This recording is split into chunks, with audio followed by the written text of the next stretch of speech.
What's up, everyone?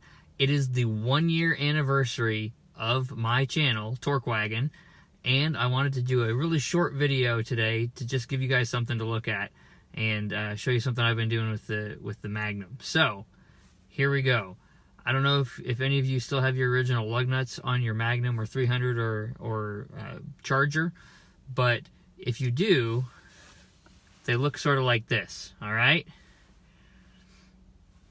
And they call them an acorn lug nut, and what they are, it's a two-piece lug nut. So it's got the part that attaches to your lug, and then it's got a cap on it.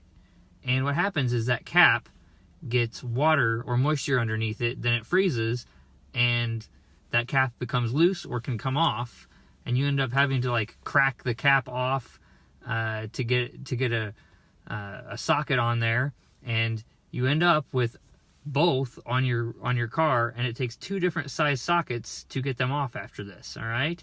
And you're always in danger of these sort of spinning freely on the lug nut and getting stranded somewhere if you've only got a lug wrench or something that's just one size. So, and I'll put a link in the description here for the product I'm trying out.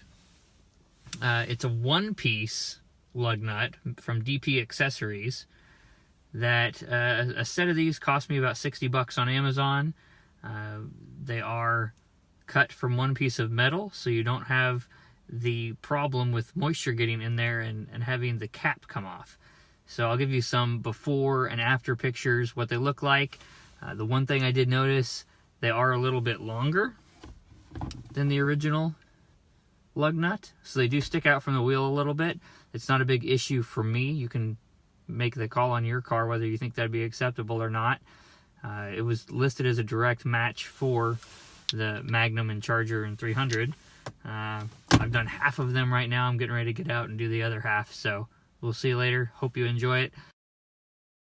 Let me know in the comments if you think this is a good update for the car, if you tried it on your own car, or if there's another brand that you like. Want to know about that. So if you like the channel, like the video, click the like button, subscribe to the channel, and we'll see you later. Thanks. Bye.